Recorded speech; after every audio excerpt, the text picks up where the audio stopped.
Seen from space, the northern reaches of our planet appear frozen in ice and snow. Yet no other area on Earth is changing as rapidly, and those changes are sure to result in major consequences for humanity.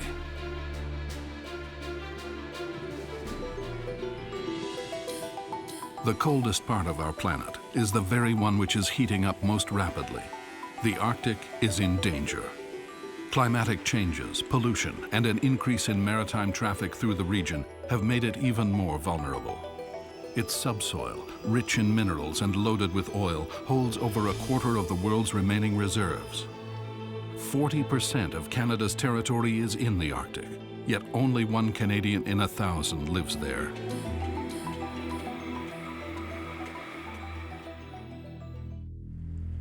Canadians had never particularly worried about their country's sovereignty over this immense territory occupied by the Inuit. But since the ice has started melting, Canada has grown much more vigilant.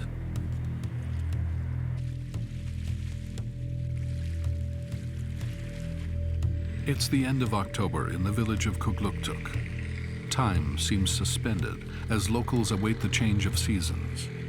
This wait has become longer with each passing year. The waters of the Northwest Passage are only partly in winter's icy grip, as if the gods themselves can't decide on its future.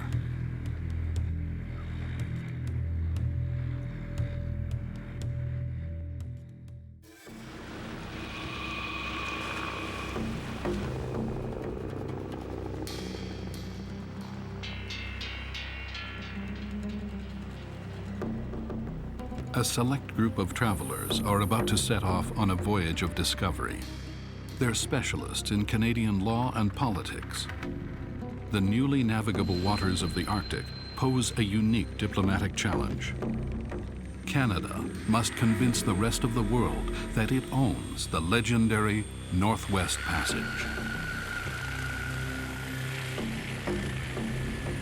The Amundsen has just left Kugluktuk, near the western end of the Northwest Passage, heading for Iqaluit.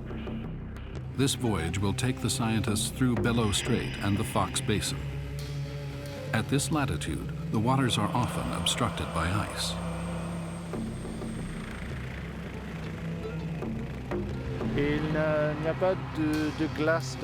There's no ice in the Northwest Passage. This is very significant. When it's blocked with ice, foreign ships can't enter Canadian waters. Yet today, anyone can come through.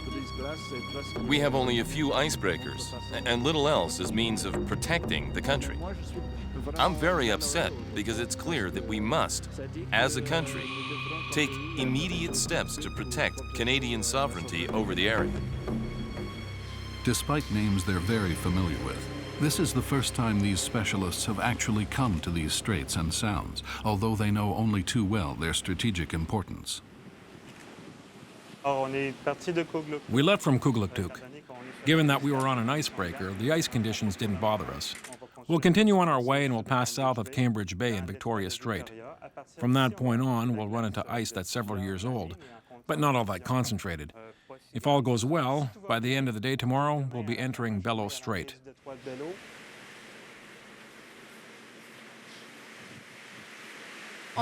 We do a lot of our work from our Vancouver or Montreal offices. What was missing was a first-hand look, and I think that now will be all the more convincing.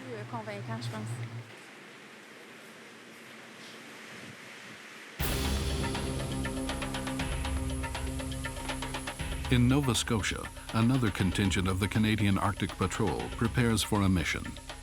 CFB Greenwood is home to 14 Wing and the large Aurora aircraft that patrol our eastern frontier from the United States all the way to Baffin Island.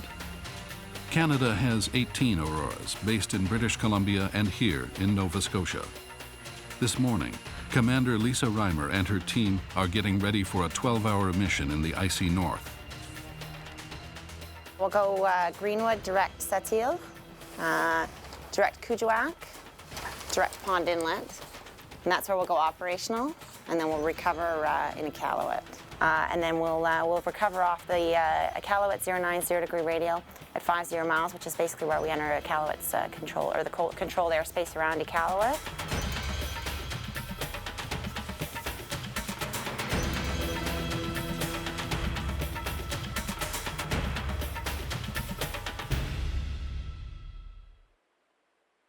The Aurora is a long-distance plane, ideal for maritime patrols.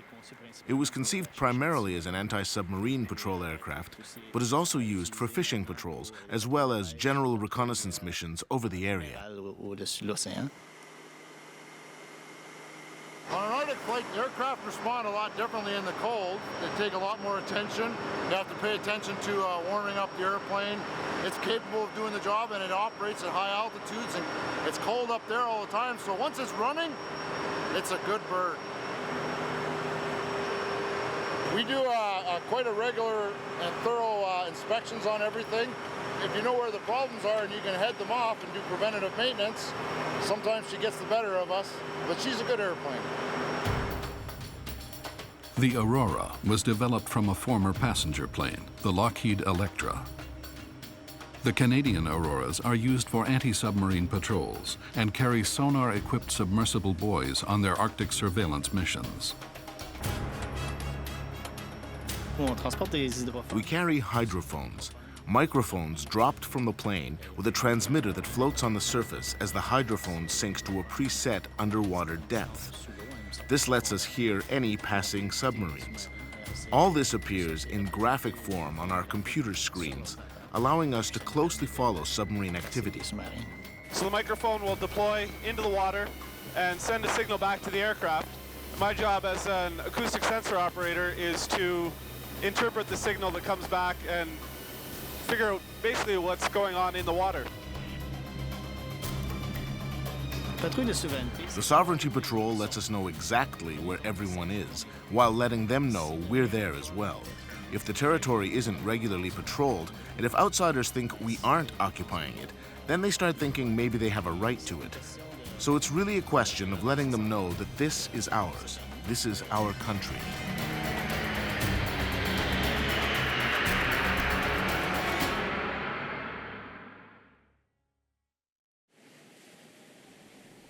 After 2 days of sailing, the Amundsen finally reaches a stretch of solid ice. The scientists on board can now begin their work. Suzanne Lalonde specializes in international law at the University of Montreal. She knows that Canada's position in this matter is delicate. I'm part of a project with Professor Michael Byers from the University of British Columbia, which is studying the extent of Canadian sovereignty over the Arctic waters, in terms of the political, judicial, and diplomatic ramifications. Since 1986, we've taken a strong legal position on this matter, in which we deem all waters within the Arctic archipelago to be Canadian territorial waters. Territorial waters are basically like land, that is, we fully control access to them and our rules and regulations apply. The American position is in direct opposition to this. Our quarrel with them is largely over traffic through the Arctic archipelago. Canadian territory has a limit of 12 nautical miles along its borders, including those in the Arctic. This isn't being contested, although the status of the Northwest Passage is. No other region of Canada has as much history as the Northwest Passage. Hundreds of explorers lost their lives there, seeking a shorter route between Europe and Asia.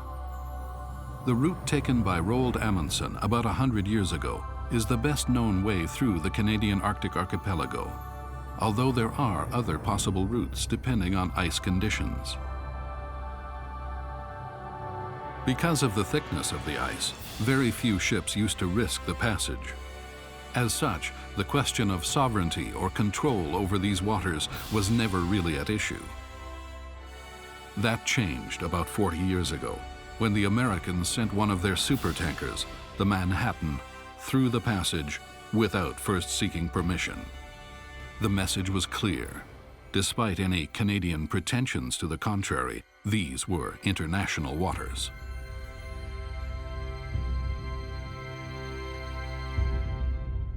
Peter Liotta is a former United States Air Force pilot and currently teaches at the Naval War College in Newport, Rhode Island. On the surface, it was just shown it could be done. The other suggestion is the United States Navy is at that time, and quite frankly still is, a blue water Navy. And it could go anywhere at any time. From that point on, Canada has made it clear that the waters of the passage are theirs. As such, Canadian laws and regulations apply. Still, the government remains cautious. A confrontation with the Americans is the last thing Canada wants. Professor Franklin Griffiths thinks that's a wise approach. This issue of who has rights in the Northwest Passage is not a live issue. It's a back burner issue. And in my view, if we were careful, we could get it not only off the back burner, off the stove, but out of the kitchen altogether. So it would cease to be a major irritant and also a discouragement to Canada cooperation with the United States in particular in the Arctic. Despite this stance, most Canadian researchers working in the Arctic believe it's urgent that the country adopt a firmer political position on the region. The question of who controls the Northwest Passage is extremely important. What we need to do is convince the international community that we're in a position to defend our interests and to defend our territorial waters. Because if we aren't able to demonstrate that ability, no one will take us seriously, and no one will respect our legal rights over the area. The government of Nunavut believes that Canada should speak out loud and clear on this issue.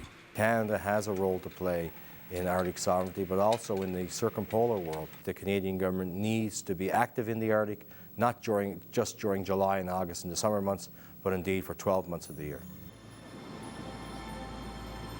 Canada faces some daunting challenges, convincing other nations that it is ready, willing, and able to back up its position on this issue.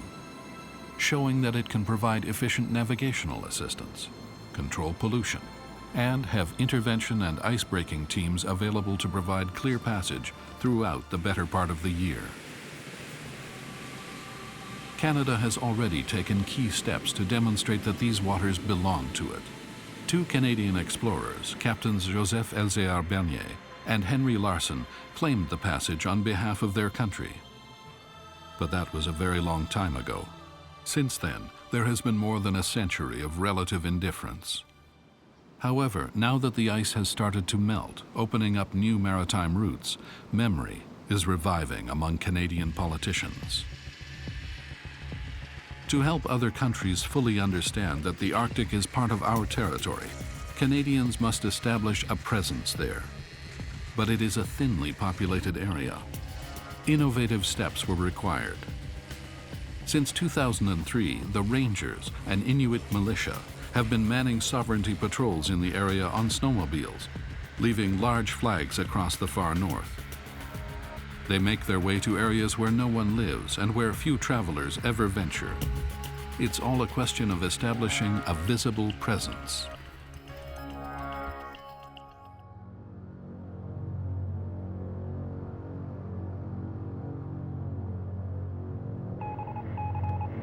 Whether or not there's ice, winter visibility will gradually decline.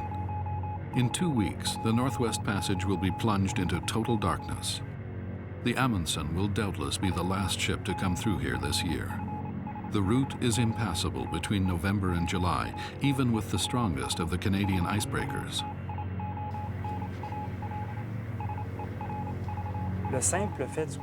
The simple fact of pack ice alters the coastline, hiding potential dangers and making it difficult for radar to determine what's ice and what's the actual coast.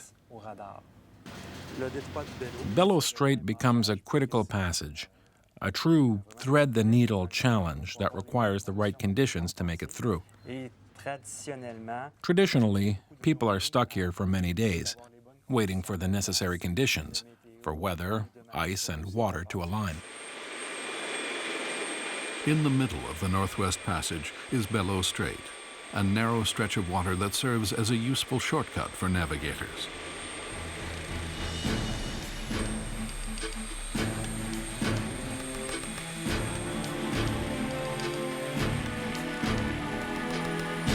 Most of the time, this passage is obstructed by ice. Only an icebreaker can open a narrow pathway for ships through the icy buildup. But not today. With conditions like these, water pretty much unobstructed by ice at the end of October, any modern ship can manage the crossing. Several ships have done so in recent years, some without even advising the Canadian authorities of their presence. If the warming of Arctic waters continues, maritime traffic will surely increase. Canada is running out of time.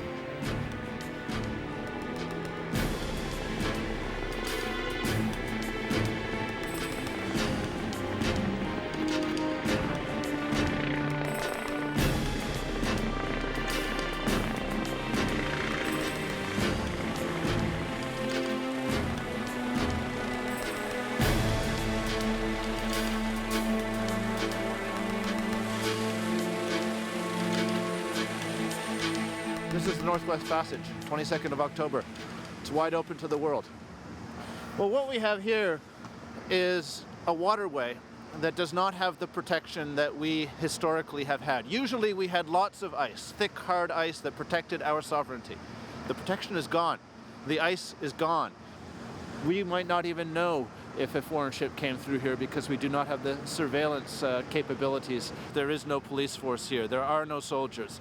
The Coast Guard is only here very occasionally. We need to protect this waterway so that any ship that comes through is subject to our regulation and our control. This is Canada, and we have almost nothing here. And it is open to the rest of the world now because of the melting ice to come and take advantage of our vulnerability. One other Arctic nation understands Canada's unique challenges. The Russian Arctic has a similar passage, in this case, the Northeast Passage. The Russians call it their waterway to the north and use it to supply their cities in Siberia, as well as their oil and natural gas industries. Several million tons of various products are transported this way each year. They still need their nuclear-powered icebreakers to make it through, however, even during the summer months. In terms of international law, this maritime route to the north has the same status as our Northwest Passage. Both are considered international channels. The problem with the Northwest Passage is similar to the Russians' Northeastern Passage. What we've recently done is set up a kind of non-commercial partnership to deal with any questions or issues that arise. And we've invited different nations to become part of it. Little by little, we're educating them, warming them up to the idea that this northern passage belongs to the Russians. Although Canada is using diplomacy to convince other countries of the legitimacy of its position, Vladimir Putin's Russia has taken a much firmer stand.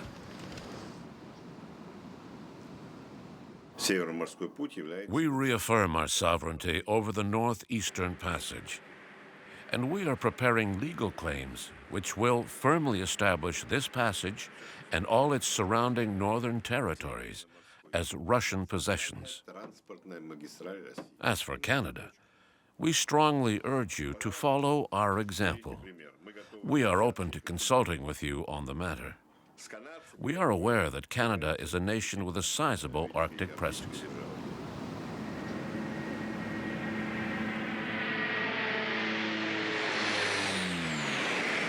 It is a big airplane, but it handles really nicely. We get good performance. It handles really sharply at low level. There's conditions such as whiteout that we have to be very wary of. That's when you have a white surface on the ground as well as white overcast. You have to be very cautious of losing your perception, and that would be one of the big things up in the north. The other thing would be there's a lot of high terrain there, so we fly in close to the land, and so we just have to be very aware of where we are at all times.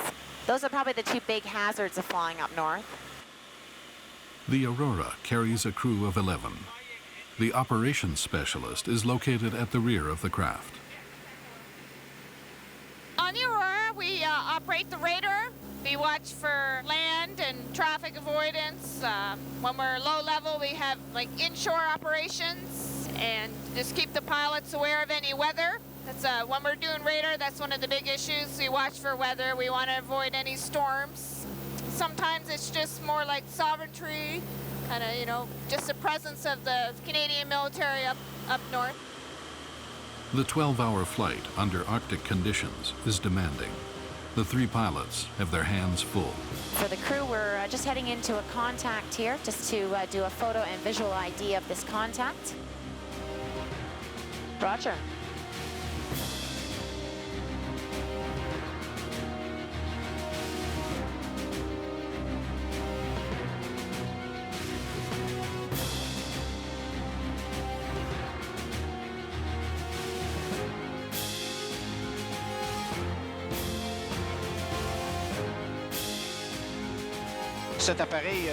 This aircraft allows us to maintain a presence in the north, while also enabling us to set down to carry out patrols. We could fly for 12 hours without refueling, which lets us cover a lot of territory, and generally keep an eye on what's going on. When there's a lot going on, but poor visibility, Eric Tabard's knowledge and experience can prove crucial. These are my controls. They enable us to fly anywhere in Canada, even in the far north, without relying on ground instrumentation. These are my two main systems, which also send information forward to the pilot. So I guess I'm a pretty busy guy. Since I'm the plane's eyes and ears, as well as being responsible for our position and letting the pilots know exactly where they are at all times. A few months ago, we were sent on a patrol to the far north for the Department of Fisheries and Oceans. We discovered a fleet of European boats that weren't supposed to be there. So for a while, the plane circled, keeping a close eye on exactly what they were up to. Ultimately, the ship's home country was called by Fisheries and Oceans Canada, informing them that a permit was required to fish in Canadian waters and that a quota system was strictly enforced. We have equipment that enables us to listen under the ice, letting us know if any submarines are passing through the area. The surveillance plane's tail houses a powerful magnetic disturbance detector. When a submarine, which invariably emits its own magnetic energy, passes under the ice, these magnetic fluctuations can be detected through even the thickest ice. Aircraft remain, in my opinion, the most effective way to patrol the far north. Because it isn't just a question of patrolling a geographic area, but also of meeting its people, since we land in some pretty remote little settlements. As such, I think it's crucial that we not only have this aerial presence in the far north, but an interactive human one as well.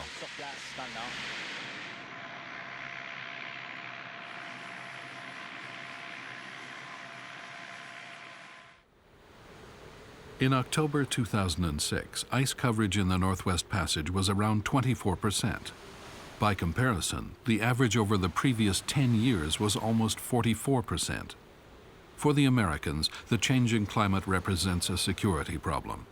They are seeking freedom of movement to defend an area adjoining their territory. There are two contradictory American positions. On the one hand, they want the security of a restricted Northwest Passage. On the other, they want all worldwide maritime routes left open so they can move their naval forces without restriction to wherever they're needed throughout the world. The United States considers Northwest Passage to be a strait, just as the Strait of Hormuz, Straits of Malacca, and we'll probably continue to press that.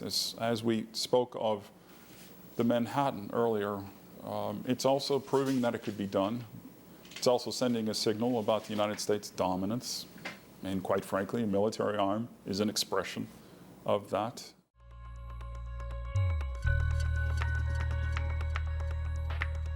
It took the Amundsen 8 days to go from Kugluktuk to Iqaluit. Only a couple of hours were spent trapped in the ice. 20 years earlier, the same trip would have taken twice as long, since the boat would have had to deal with days and days of ice-caused delays. The melting of the ice cap is ushering in a new era of commercial trade between East and West. As in the day of its initial discovery, the Northwest Passage has awakened the greed of competing shipping companies from many countries. The more eager they become to use it, the less impact Canada's diplomatic voice will have at the international table. The Canadian Coast Guard has always had a very active presence. That will continue for years to come, to be sure. Our place is here. We must continue to vigilantly care for the Arctic, and we should take whatever steps are necessary to be able to do so effectively. Well, what Canada would have to do is move first of all, towards a diplomatic approach to increased cooperation about potential accessions, about coming together rather than making this an issue of antagonism. That's a diplomatic, political move, but I think that's the real solution. The opening of this passage marks the end of an era and the start of a period of uncertainty for Canadian interests in the region. What we need to make sure of and ascertain is that our federal partner, the Canadian government, maintains that sovereignty link, but also to ensure that any type of development is controlled for the benefit of Nunavut. If this can happen here, if the end of October there can be no ice in the Northwest Passage, that means that climate change is real. It's happening faster than any politician will admit. We're going to try to do everything that we can. It's absolutely crucial that we have an interdisciplinary effort to understand this and then to take it forward, to educate the public, to educate politicians, and to make something serious happen before it's too late. At the moment, the threat to Canadian territory is minimal. In the Arctic, it's understandably difficult to keep a truly close eye on things, particularly since we don't always patrol when the passage is open. Yet, without patrols, how sure can we be? When we speak of threats, we aren't implying military acts of aggression. It's more a question of sovereignty and our basic right to know just who might happen to be crossing our turf. The mission is over. The Amundsen and the Aurora make a stopover for refitting at Iqaluit. In the coming years, surveillance activities and establishing a general military presence in the Arctic will surely increase. The Canadian government is presently constructing 8 new patrol boats, able to navigate through ice as thick as a meter. They will help protect the Northwest Passage, at least in the summer.